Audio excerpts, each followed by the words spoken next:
But if there are no objections, we will begin recording. We've begun recording.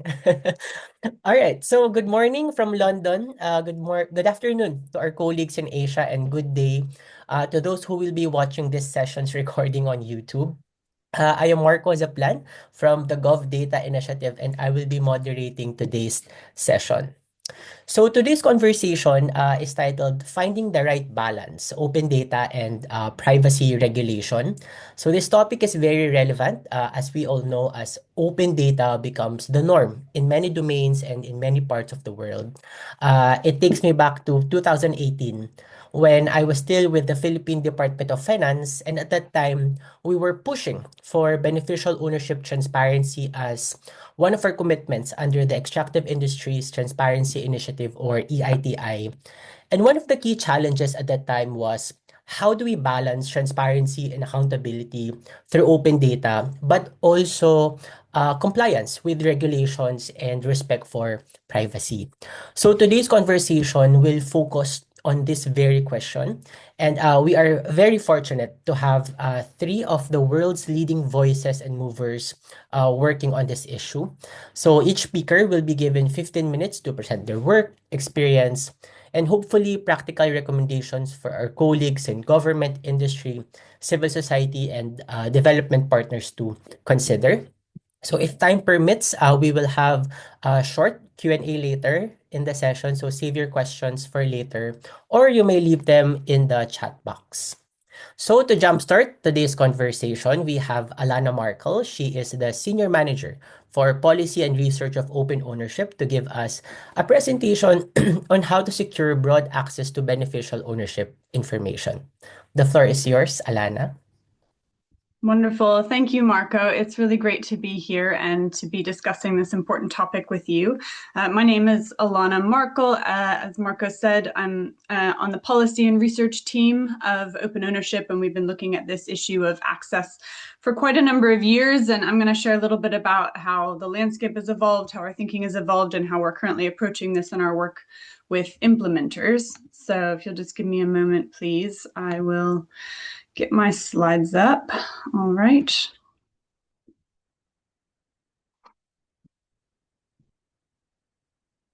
Okay, so I've titled my presentation Beyond the Binary because, as Marco mentioned, open ownership was formed around 2016, and in 2018, around that period, the goal was really public beneficial ownership registers. And since that time, I think we've had to, as a community, look at nuancing our approach to thinking about access. And so rather than talking about open or closed registers, there are a range of different ways we can think about providing that really broad and secure access to all of the stakeholders that we need to be using this information to achieve the outcomes we want to see.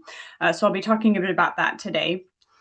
So as a refresher for those who are less familiar with the topic, beneficial ownership transparency is a policy reform to ensure that we can answer the question, who owns, who controls, and who benefits from this legal vehicle. So often we're talking about companies, but we can also be referring to trusts or partnerships or other types of arrangements. And the reason we need this information is that when beneficial ownership is hidden, it helps individuals hide illegal, illicit, unethical activities behind these legal vehicles. So it has an application in a number of different policy areas that I'll touch on, but the origins are mostly in the anti-money laundering space, and increasingly we're seeing it being applied in other areas. A few words about open ownership. We're an international non-governmental organization. We have a few different main work areas. We do technical assistance and direct work in countries, predominantly with the agency that will be running a central beneficial ownership register. So that'll often be something like the company's registrar. But we also do a lot of work with the EITI and increasingly with other users of information within government, like procurement agencies. We have a policy and research branch, which is where I sit. So our job is aggregating insights across our work, and also, of course, other research and observations we can make about what good implementation of these reforms looks like, and increasingly how we can document the impact. And then finally, we have a data and digital team that supports the digital implementation of registers. So we have a beneficial ownership data standard, for example, that's interoperable with the open contracting data standard. A lot of people might be familiar with, and we also support with various tools. Just wanted to give a picture of beneficial ownership reform. So 2016, were around when the first registers were formed. And at that time, you can see we have quite a small picture in terms of where these registers were either being planned or where they were actually live. But if you fast forward to 2025, we've seen a really rapid increase in the uptake of these reforms. I want to talk about the access in terms of the fundamentals. So when we look at beneficial ownership reforms, I guess I should say a couple more words about this map. So this refers to either central registers, which cover the whole of economy, or sectoral registers, so something like a register of extractives. And it's been a big debate over the last several years about how to make these registers accessible.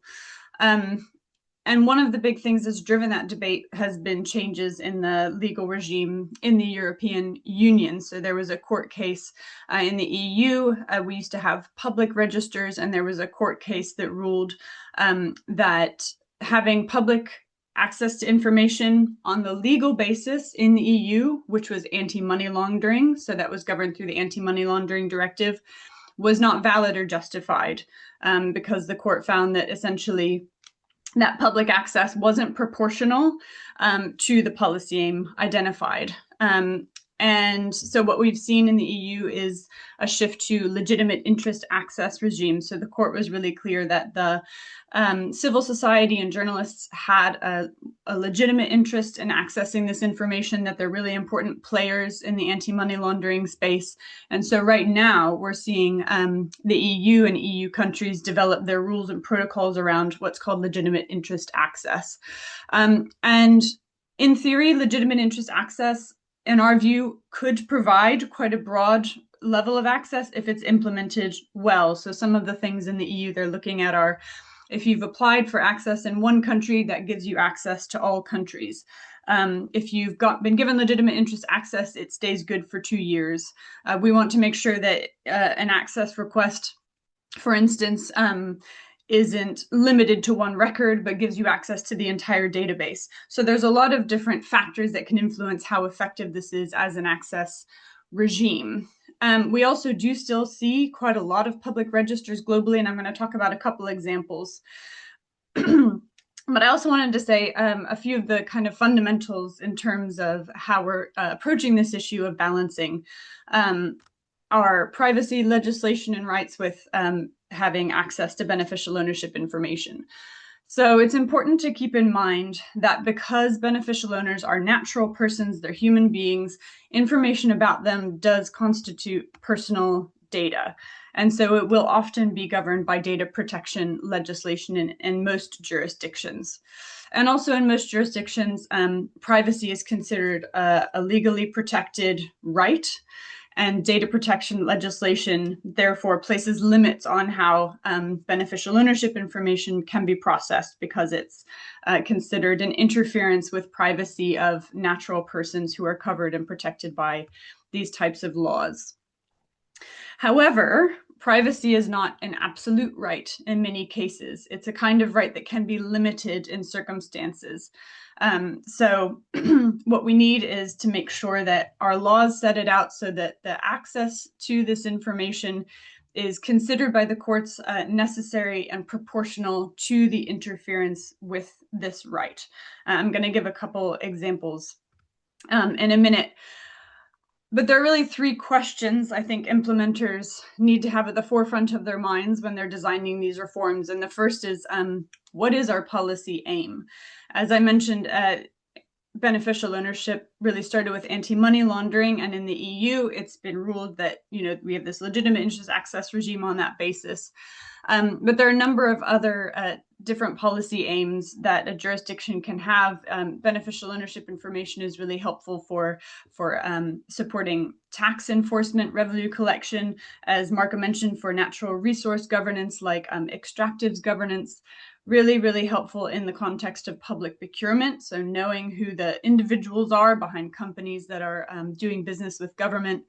Again, that anti-money laundering, and of course, really core anti-corruption aim. So there are a number of different things we can have. And so when you're thinking about setting up an access regime, we need to be quite clear about, what it is we're trying to achieve. So a couple examples of approaches to this. You can have quite a broad approach or a narrow approach, and both of those can give a pathway towards public access. So in the UK, for example, one of the first beneficial ownership registers in the world that was legislated for under the Small Business Enterprise and Employment Act, and it has a really broad purpose. They're really trying to just have transparency in the overall business environment, and that means that they're really interested in other businesses in the public being able to have access to this information to do things like, check who they're doing, who they're entering into partnerships with. If you are a tenant, for example, of a property owned by a landlord, we need to be able to check, who is the owner of the company in that case. So they're really interested in facilitating those kinds of use cases that just give a generally transparent environment. And that means that they have a publicly searchable portal within their company's register, and they allow for bulk downloads of beneficial ownership. It's called persons of significant control data in the UK. An interesting thing about the UK is that they historically haven't verified information, and that has just changed. The law changed, and it's just now starting to be implemented within the last couple of weeks. So we'll see how it improves the quality. But this is an interesting case where there's been a lot of pressure on the UK government to put in verification because the public's been able to access the information, and they've made a lot of observations about the poor quality. So the public's able to say, hey, you have someone named Mickey Mouse in your register. Maybe you should consider doing verification checks to make sure people can't simply register companies that are evidently suspicious. And finally, they publish enough information that allows you to distinguish between beneficial owners, which is quite important. So you need to have enough personal attributes that you're making accessible to a broad range of users, that if I know, if I'm looking at a record that says Marco Zaplan, I can know that it's this one and not someone else. So I need things like, month, year of birth. Another example that's more of a narrow basis is the Philippines. So they've recently passed the new Government Procurement Act, and this is still in the process of being implemented through 2027. And the purpose of this is transparency, competitiveness, and accountability in public procurement. And it lays out the legal basis and mandates a public register of beneficial ownership information be held by procurement authorities. The plan is for the data to be sourced from the central register. So currently companies basically take their record that's already filed with the central beneficial ownership register and include it in their documentation. And they're still looking at the kind of longer term design of the system. But the Privacy Commission in the Philippines has agreed and supported this law and said that there is a legitimate public interest in having access to this information, despite the fact that these privacy laws exist. So it's a really good example of where, we don't have a public central register in the Philippines at the moment, but we do have an extractives register. We have a procurement register where it says there's a clear legal basis, and therefore these rights can be compressed and this information can be made public. The second main question we need to ask is, who do we want using the information and for what? So often implementers will kind of jump straight to thinking about access, but we need to know who we ultimately want using the information and how, because that can influence how we want to make it available. So for instance, a CSO might be interested in looking at the overall structure of ownership of the property market, or an academic might be wanting to look at how can we use beneficial ownership data to measure and understand corruption. Law enforcement might have a different kind of use. They might be asking questions like, do any of these beneficial owners have a prior criminal record? And the different ways that people ask questions affect how they need to process the information. But fundamentally, we need to make sure beneficial ownership data is usable across a range of different use cases. So we need to be thinking about things like, is it searchable? Are there a variety of different ways it can be accessed? Can it be searched on a portal and via an API and downloaded in bulk, for instance? We have a new publication on features of usable data that really help think about, beyond just is it public or is it closed? All these different dimensions of how a register is designed influence how it can be used. So things like, what are the search fields that are available? Are there personal identifiers or other personal information that allow for matching? Are companies well disambiguated? So just to say, beyond that on-off switch, there are all these different factors that make the data usable for a broad range of users. And then finally, this relates to how we should design the overall disclosure system, and to say that, in terms of ensuring that we're staying aligned with privacy legislation and protecting that, there are a number of different mechanisms we can use all across the implementation pathway to help do that. So at the point of collection, we want to be thinking about data minimization right from the beginning, so only collecting the fields that we need. So I like to use gender as an example of this. Often having someone's gender information isn't really relevant to achieving the outcomes of the register. It's not really a super important field in disambiguating, because you can use things like unique identifiers or date of birth. So that's a case where, like, unless you have a really good use case, like you want to use it for gender-informed policies, it's a field that you might not need to collect as part of your minimization at the beginning. And then we have, safe storage in a central register, and what we refer to as layered access. So that's, if you're collecting someone's tax identification number, for example, that will be made available to core government users like law enforcement agents, but that probably wouldn't be made public in most cases to other users in civil society or in the public or to the private sector, because in most cases that's sensitive information. So we're thinking about layering and determining different data fields being available to different user groups. And then finally, we can have what's called a protection regime. This exists in the UK, for instance, where if someone has a really good reason that it might be dangerous for them to be publicly listed on a register, they can apply to have their information redacted on a case-by-case basis. So that, I think, might be something like in the case of if you have had a history of domestic violence, for instance, and it's dangerous for someone to know that you're affiliated with a company, just as an example. So just to say, those are a few different ways in which we can try to help build in those safeguards before we're making the information widely available to users. But at the end of the day, we need a strong policy basis. We need to know who we want using the information and how, so that we can really design our disclosure system to meet those needs, to be able to have the impact we'd like to see. And that's it for me. Thank you. Right. Thank you so much, Alanna, for the very insightful presentation. Alanna presented on the many applications of BO data, concrete standards and examples of disclosure frameworks, and how privacy safeguards can be implemented. And now we move to our next speaker. We have Nenden Sekar Ayum. She is the Executive Director of the Southeast Asia Freedom of Expression Network, or SafeNet. She will be presenting about a digital rights approach to data transparency. Over to you, Nenden. Okay, thank you, Marco, and good day, everyone. And thank you so much for Open Data Charters for inviting me in this session. Okay, as Marco mentioned in my presentation today, I want to explore about on how we can make the openness safe, and then how do we build a future when the open data and the privacy are not just compatible each other, but also reinforce one another in the perspective of digital rights. Okay, wait. Okay, so yeah, before we dig deeper to the issue, I want to introduce my organization. So SafeNet, or Southeast Asia Freedom of Expression Network, is actually a civil society organization based in Indonesia. Our focus actually we are doing an advocacy and defending human rights in the digital space. So this includes the rights to the access to the internet, the right to the information, to the freedom of expression, the right to privacy, and the right to feel safe on the digital space. So we do the advocacy through the monitoring and documentation for digital rights violations, responding to the digital rights incidents.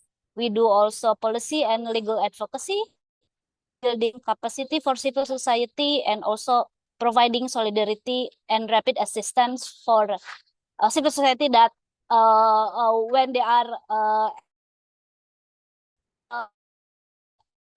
is really need not only a policy, also the lived experience of the people who depend on the transparency and privacy for their safety and dignity. So, today topic is it's really related in our so before we go too deep, I want to take a moment actually to anchor the conversation about the digital right. So as I mentioned a little bit on the organization introduction, so actually digital rights are simply human rights that applied within the digital system.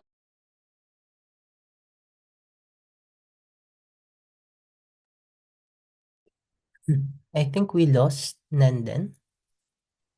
I think Let there's a me technical message difficulty. her. Yes. Oh, yes. Oh, I Let think me we have her message back. her. Hello, apologies. My connection is quite bad, so I will turn off my camera. So hopefully it will it better. Right. No worries. Thank you, Nenden. Okay, sure. Yeah, I don't know if I miss in this part, but yeah, I will start again from the what is actually the digital right. So actually, digital rights is a human right extended. It applied within digital system, technologies, and data environments. So it include the right to privacy, access to information, freedom of expression, protection from online harm, and right to participate in digital governance. So it is really important on how we balancing open data and privacy to uphold these rights. So why this conversation matters in the lens of digital rights activists, for example? Because the debate around the open data and privacy, it's always and presented as if there is the open data and privacy. But actually, I believe it's a dichotomy. Transparency and privacy are not enemies. They are both necessary for accountability, trust, and public safety. So open data actually can empower the public to scrutinize the action of those in power, and then how actually privacy can protect the individual itself from harm, coercion, or misuse of their information or their data. And in Southeast Asia, especially, these rights are increasingly under pressure because like now the government lean to the authoritarian regime, how the government face political pressure. They also have these national security concerns and also the rapid technology change. And we also found that the corporation collects massive amounts of personal data, and citizens often have limited protection or remedies when something goes wrong with their data. So, the challenge is actually how to understand on how we safeguard both the privacy and the open data, and how to prevent one right from being misused to weaken other. So in the discussion in the civil society that not necessarily focus on the open data, for example, there's a three concept that actually quite confusing for us, like freedom of information, open data, and privacy. And even the government is also quite mix up these three of concept. So yeah, I mean, like it's really important for the stakeholders to actually understand what is the differences between the freedom of information, open data, and privacy and personal data protection. So I believe that everyone here now already know, but what is actually open data, that it should be like proactive, machine readable, reusable, and then how the data can also support the civic technology, academic research, innovation, and public accountability.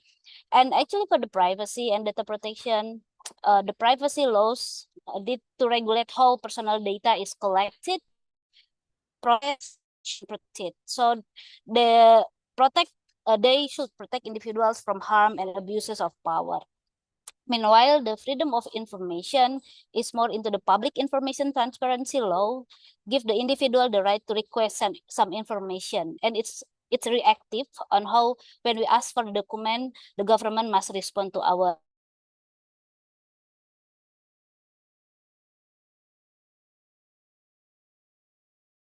privacy makes open data safer and more sustainable. Because we know with privacy protection, it can help to ensure that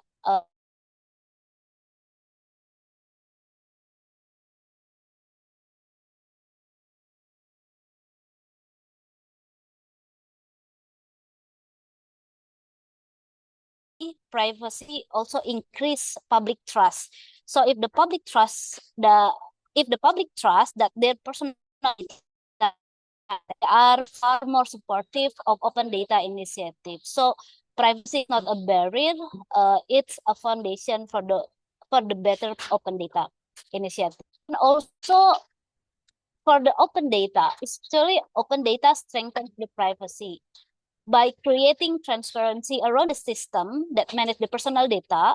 The open data itself can reveal how is actually the data collected, how it is shared, so which institution that have access to the data, where the risks are, and where abuses may be occurring. So when the information flows about the system are visible, open for public, it becomes more harder for surveillance, misuse, or data exploitation to remain hidden. So we can scrutinize all the process, and of course we can spot if there's any misuse or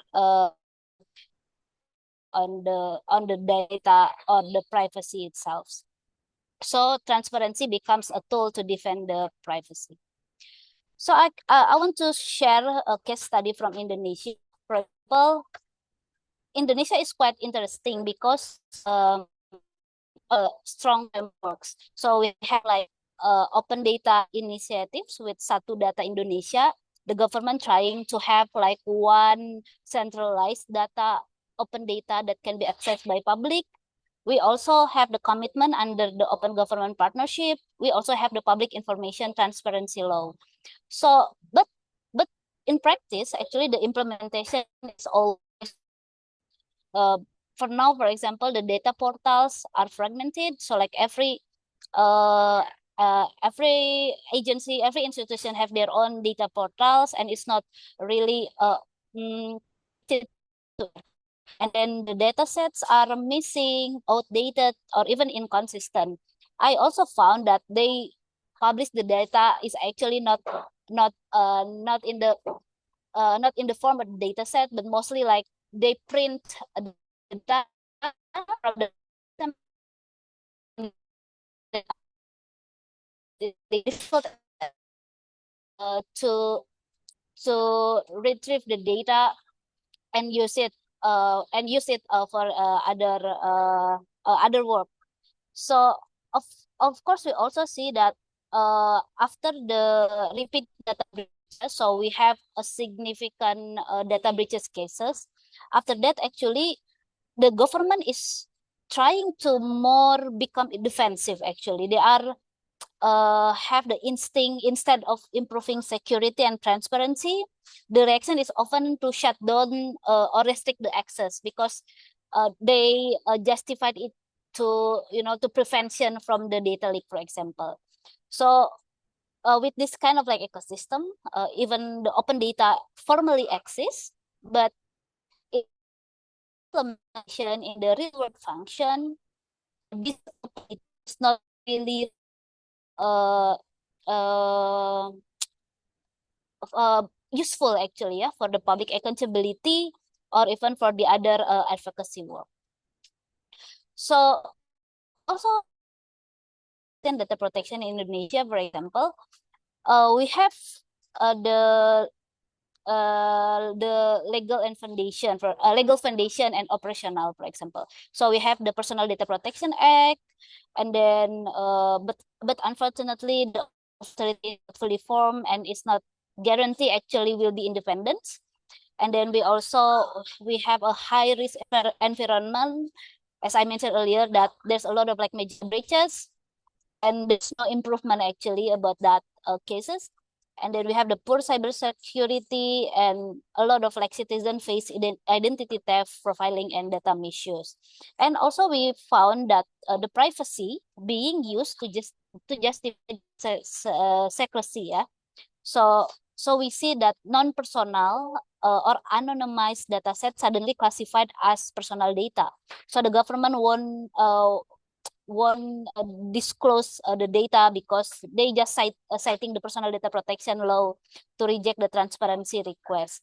And even the open data programs is actually like on the very stagnant. There's no progress on that.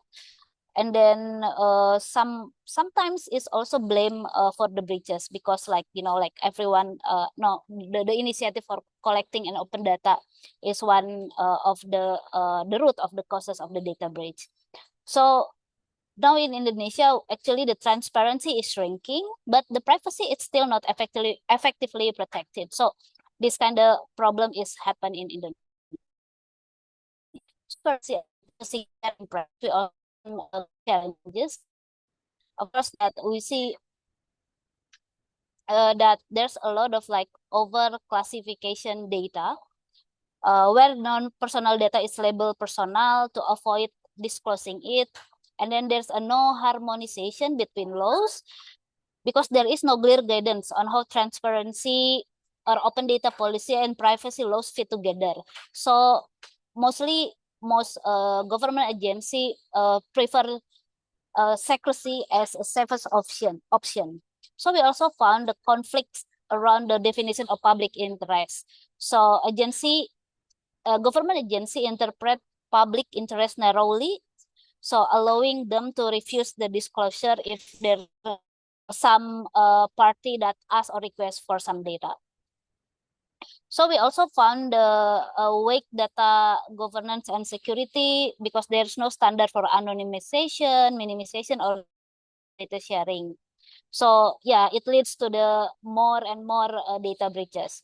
So we also have the political sensitivity when data that where the data can reveal the underperforms or corruption. So because this kind of like sensitivity, most of the government agency prefer to not disclose the data. And then we also found the shrinking civic space, where the journalists, CSO face more obstacles and sometimes intimidation when they are seeking for the public data. So these factors actually create a system where the openness of the data and the privacy are both compromised. So what's next? I think there's some. I think this is the core questions of today's discussion on how we do actually balance transparency and privacy in practice, and most importantly, actually, how we do it through digital rights and right. First one, actually, we really need the clarity, clear legal and technical guidance to ensure that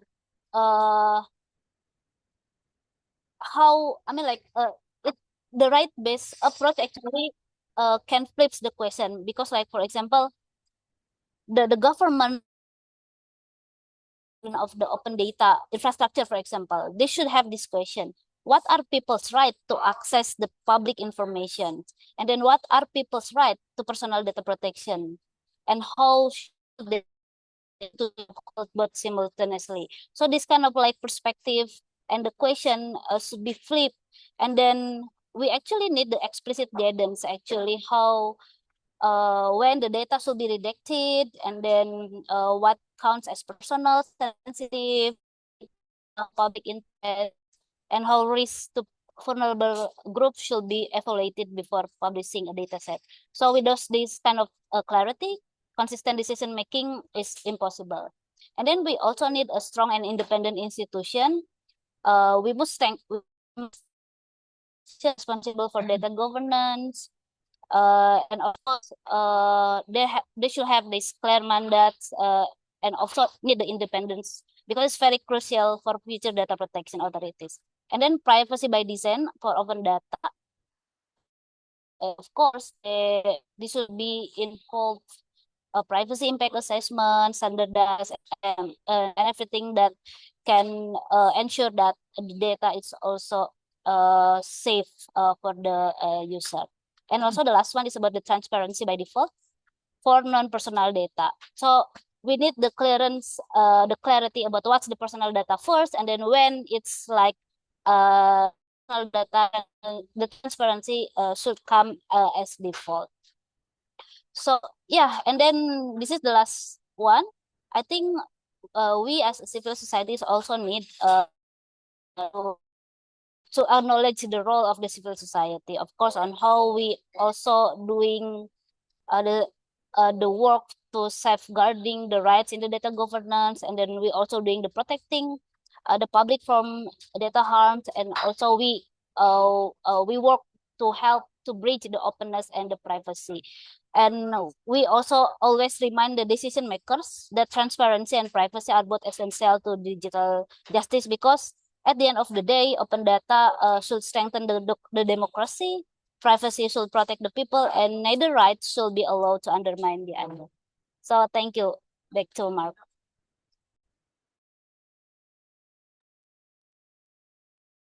All right. Thank you very much, Nenden, for the comprehensive presentation. So Nenden presented on how open data and privacy can actually complement each other, and how incorporating privacy strengthen open data disclosures framework, and lastly, the current challenges they faced in Indonesia, and very concrete recommendations on how they can be addressed. So last but not the least, we have Kyung Park. He is a professor at the Korea University and director of OpenNet. He will be presenting on concrete ways on how to balance open data and privacy. The floor is yours, Kyung Sin.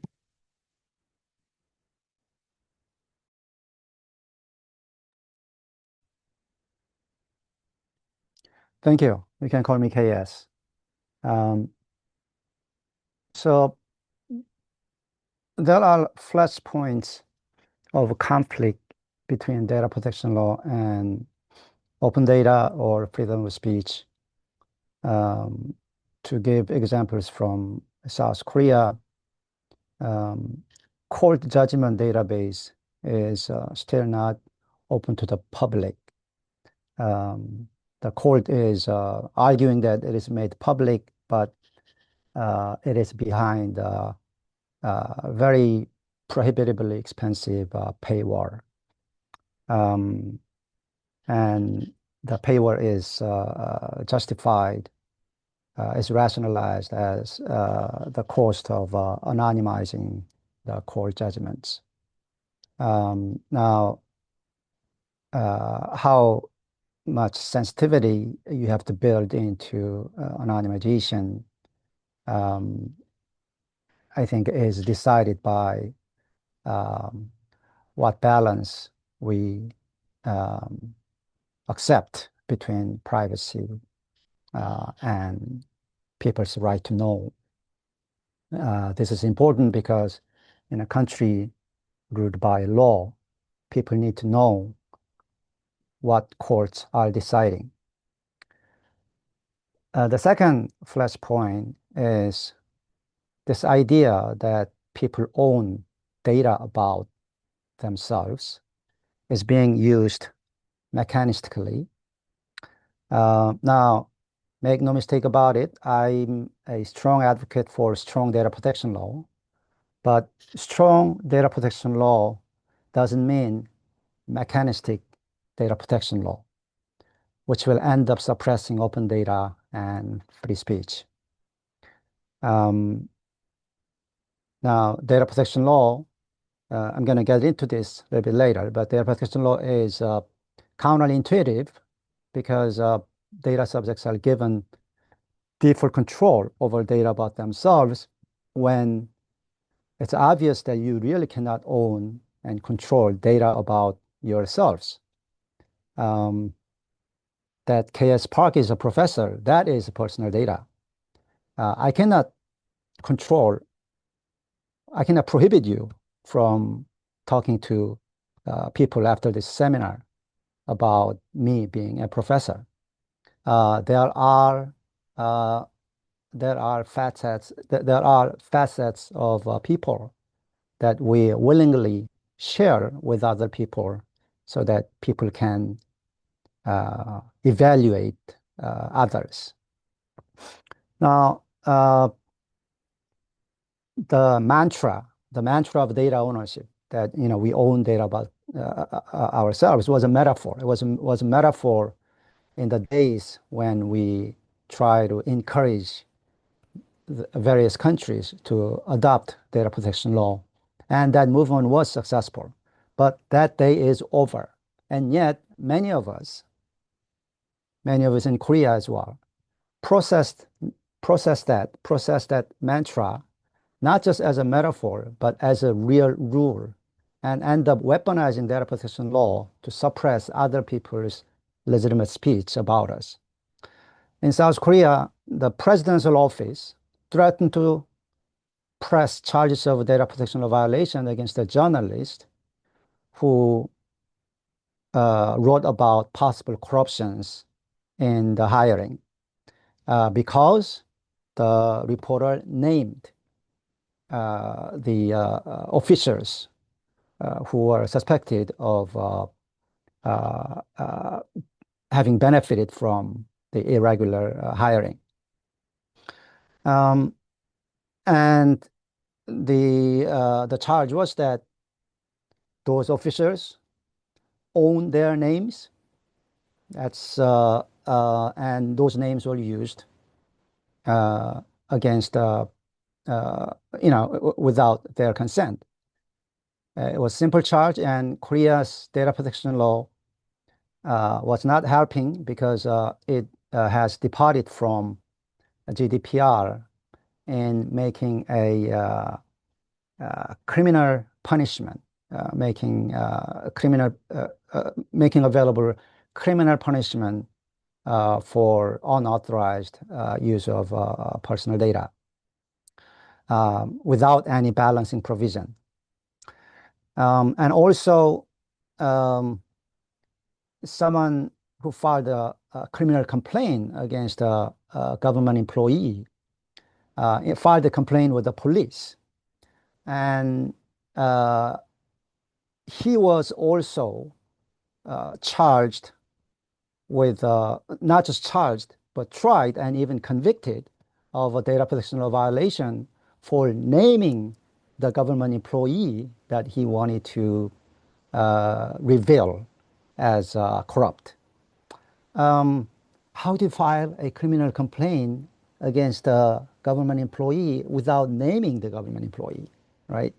But there, again, the analysis was simple. The name, the personal data of the employee was used against his will. Of course, these are really like outliers. By the way, these are really outliers. This originates from the South Korea's data protection law that really jettisoned, just threw away all the balance that are built into use of data versus privacy. The non-consensual use of personal data is allowed. Consent is only one basis for using someone's data. There are other legitimate interests that could justify non-consensual use. But all of that was thrown out in this case. So thankfully, OpenNet got involved with this lawsuit, and we reversed the decision at the Supreme Court, and we received a decision a couple of months ago, we are really happy that we could defend this whistleblower. And this issue of data ownership is closely related to and known as right to be forgotten in other jurisdictions. Now, right to be forgotten is a little bit different, or right to be forgotten is considered a little bit more justified than data ownership because it is a right that people usually exercise after the data has become obsolete. But whether data becomes obsolete or not is often decided by the data subjects themselves. So the seminal case in Spain, Google versus Costea, the lawyer Costea, he himself decided that the fact of judicial auction of his house for his tax evasion, for Social Security tax evasion, he thought that that was no longer relevant to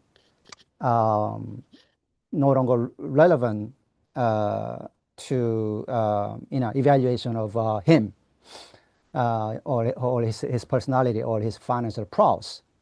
But a lot of other people may think that that data is important for evaluation of him.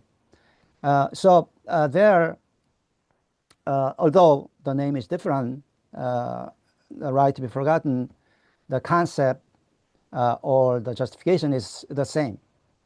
Basically that the lawyer Costea owned data about him, and then it should be controlled by him.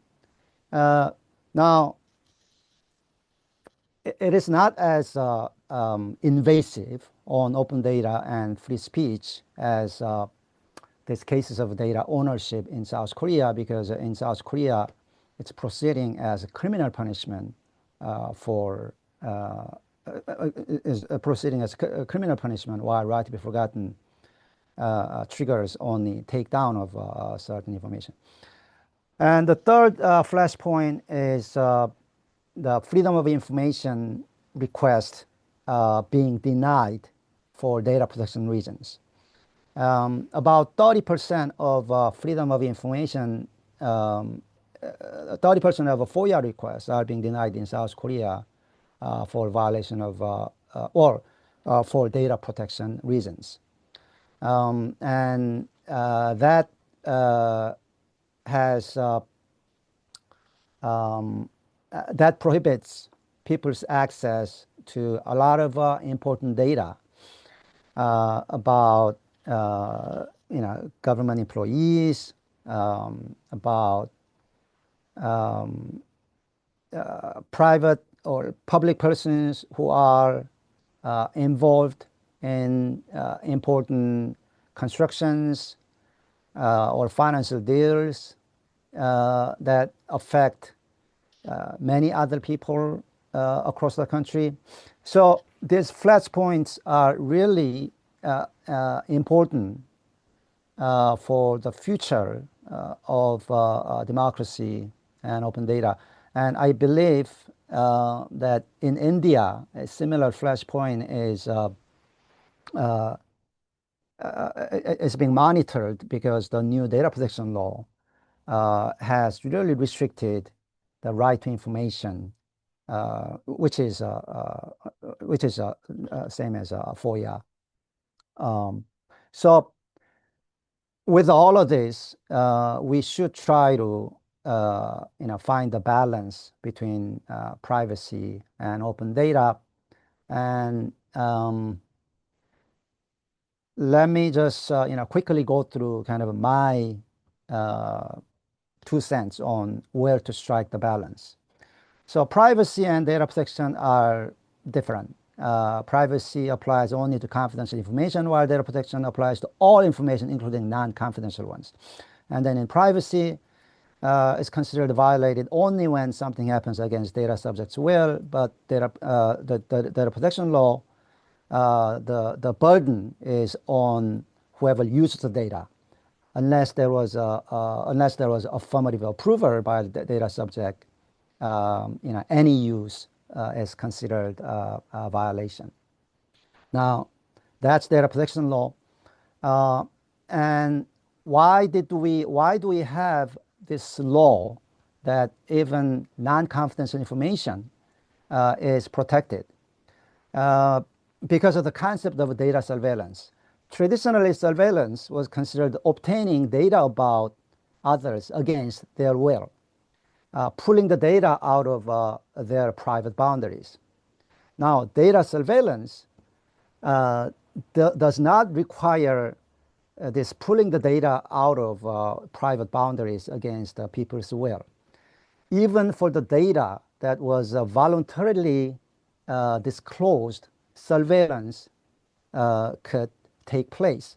That was the concept that Alan Westin in 1967 discovered. Why? Because when people go to hospitals and governments for essential services, they turn over the data, and that data is used. When those data is used against their will or outside the purpose that they agree to, then a lot of information can be discovered that they did not really intend to share. So the immediate, commonsensical solution was making a contract law, so that whenever there is a transfer of data, people have to sign agreements. So governments, hospitals, they have to sign something that says, we'll use data only for certain purposes, blah, blah, blah.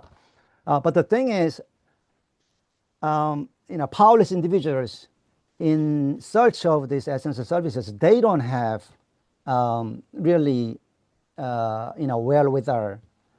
They really don't have mental leeway to negotiate over, not to mention make governments and hospitals sign something. So we decided that let's make it a property right, right? Let's make the data owned or considered owned by the data subject. That way, the burden of using the data is on the data controllers. That's fine. That's fine. But that it was actually a metaphor. The data ownership, if it is mechanistically applied, it is just not sustainable. Let's say, A and B met at C's restaurant. Who owns that data? That sounds, that dispute between, who owns the data seems innocent, it seems innocuous. But what if the statement is something like, A beat up B at C's restaurant.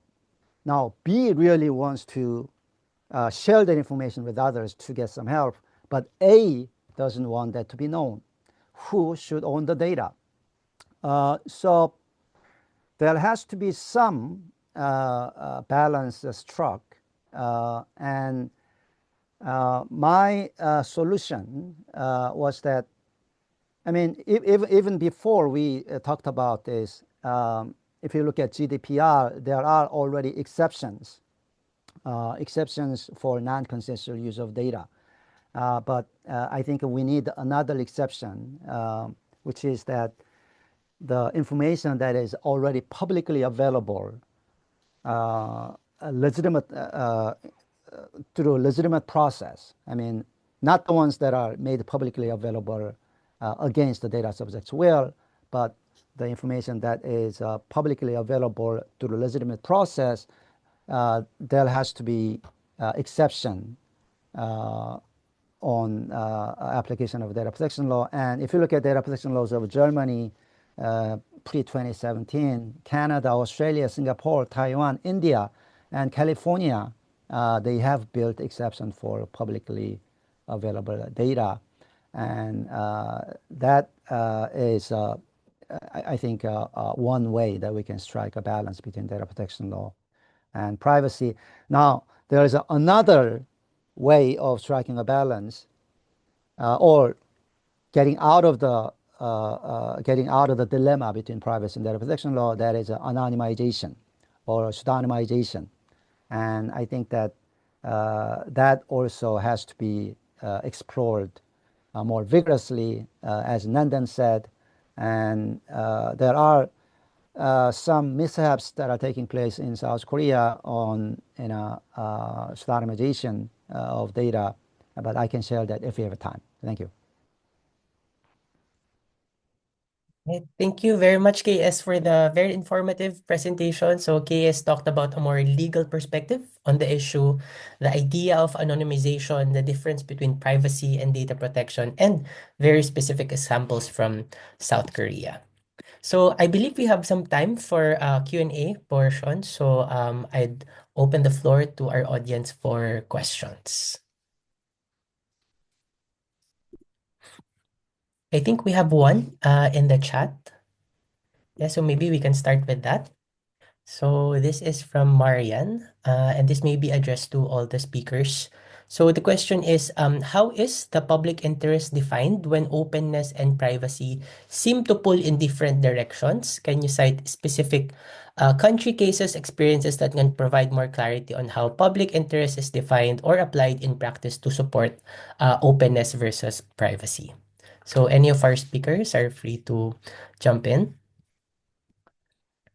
I personally think that public interest is not the right way to frame or to resolve the conflict, because the pluralistic idea of freedom of speech is that people speak for different reasons.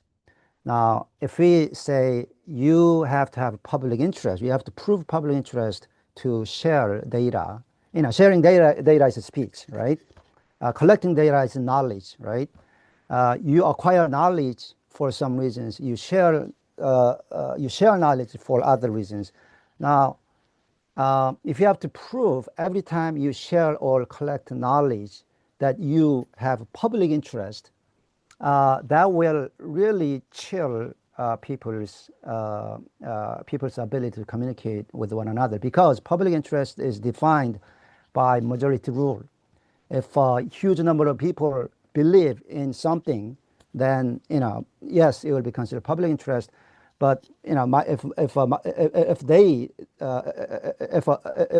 there's something that minority believes in as public interest, that is rejected by the majority, then they will be constantly violating data protection law whenever they share personal data. I think that there has to be more topographic kind of a definition that kind of give people kind of easier signs, when they are not violating privacy. Right. Thank you, Yeah. KS. Maybe Nenden or Alanna would want to also share their thoughts. Now, just the reason I'm saying this is even before data protection law, Korea has had defamation law where even truthful statements are criminally punished, right? So if a worker complains loudly that this workplace is not paying wages, even if it's true that worker was convicted of defamation. Now, in the law, there is a exemption for public interest that says, if you are speaking for public interest, it's okay to defame others with the truthful statements. But the court says, you demonstrated in front of that workplace not just to alert other people for possible future harms, but also to get paid wages. That's a private interest. So that corrupts your speech. So you're guilty, right? So, I mean, from a victim's perspective, getting paid is also part of what he thinks is public interest. But the ruling majority believe that public interest, to be pure, should not have the victims right, wishes to victims' wish for compensation is corrupting public interest, right? So public interest can be really, I mean, if you are not that small minority, if you're not the one who was victimized by these these other people, then your argument for public interest can easily fail. Thank you, KS. In the interest of time, I think we can have one more question. So we have, I think, on this is for beneficial ownership, transparency. So maybe Alanna could share your thoughts on this question.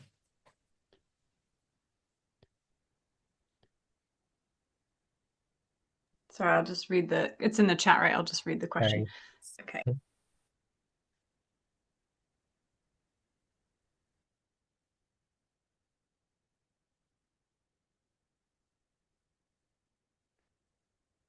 I just read in the chat, and I think that's a very good decision out of a CJEU.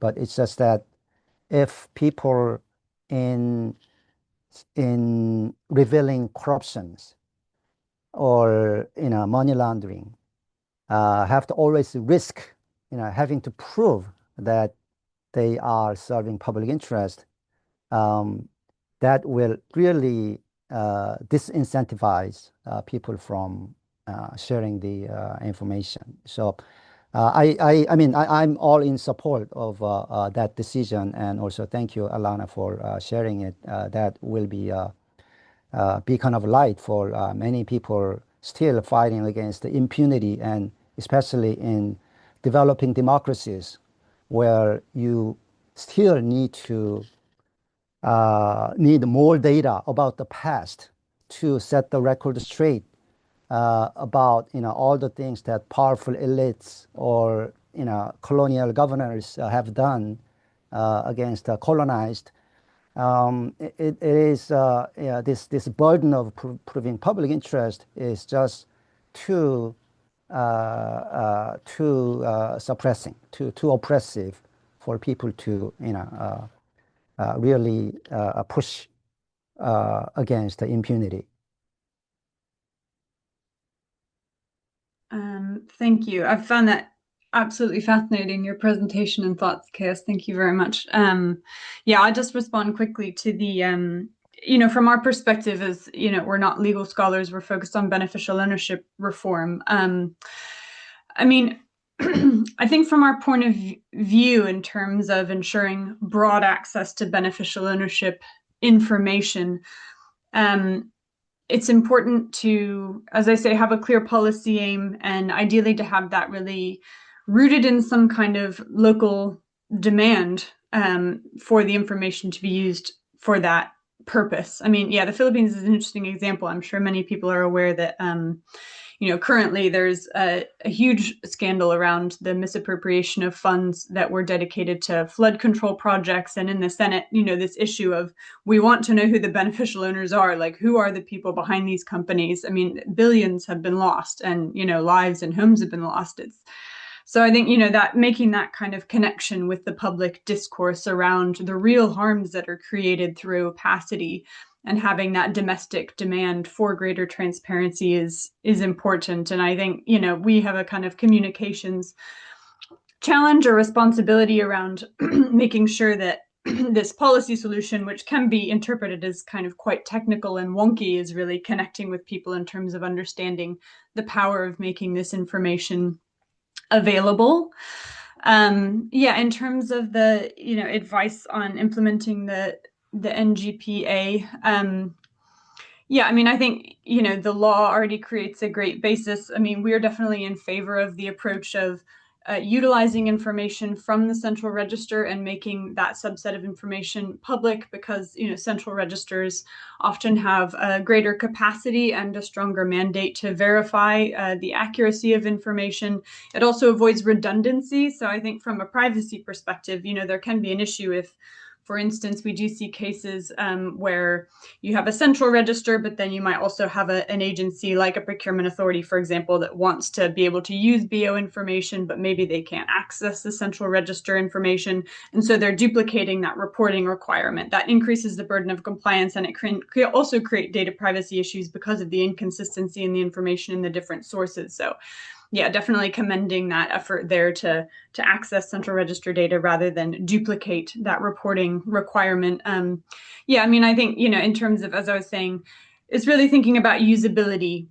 So, it's not a public or private on-off switch. There are various dimensions of thinking about, the format of the data and, the search functionalities and the different fields that are made public. Can you actually, as I said, most data users, and I could share a bit of like our research on data use. It's almost never the case that people only use beneficial ownership information. They're wanting to be able to connect it with other information sources to be able to answer their questions and draw insights. So it's really important to be able to distinguish between records. So kind of publishing enough that allows for that distinguishing between records or making that available, I think is quite fundamental in terms of seeing the impact of the use on the policy aim that's being articulated in this case, procurement.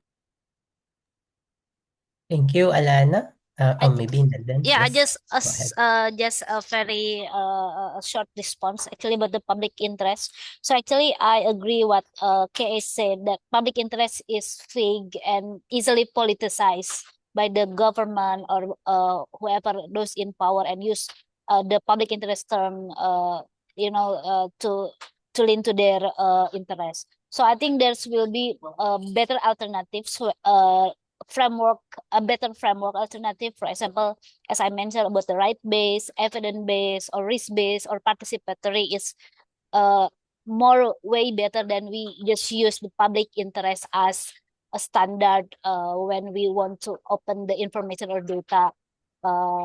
So because like the other, like the right-based framework, for example, is like clear, more clear, and then it's testable and also harder to abuse because because like we have the strong principle regarding that. So yeah. All right. Thank you very much, Nenden. So that's all the time that we have for today's very engaging conversation. We from the Implementation Working Group of the Open Data Charter and the Gov Data Initiative would like to express our sincerest gratitude to our participants and our very dear speakers, Alanna, Nenden, and KS, for sharing with us their expertise and experiences. We look forward to having you again in future collaborations. Before we close, I'd like to pass the floor to Kat. Yes, thank you so much to everyone who joined us. Thank you, Marco, for moderating. I just wanted to take the time to kind of actually introduce or reintroduce our IWG, or Implementation Working Group Steering Committee. So we used to just have two co-chairs that managed this whole meeting, the arrangement of it, the kind of arrangement, and just making sure it happens. So now we have a committee, and we're all from different time zones. And so this is the first time we're doing it in kind of the Philippine, this side of the world. I'm in Singapore, so KS Korea. Marco normally was from the or is based in the Philippines. So we really appreciate and love the participation, and yeah, and I'm so glad. So I think shout out though, our the IWG Steering Committee does include Marco, Annabelle, and I think they all tried to make it today. Diogo, Diana as well, and Antonio will be co-hosting the session next week with Renato. At our usual time, you can learn more about or find out more about the intricacies of the next meeting at the links that I've shared. So I don't want to keep everyone. Thank you so much to all our speakers. Fantastic. Let's continue the conversation offline. Thank you, everyone. Have a nice Thank day. you. Thank you. Bye. Bye. Thank Thank you. you. Take care. Bye. Thank you. Thank you. Thank you. Bye, KS.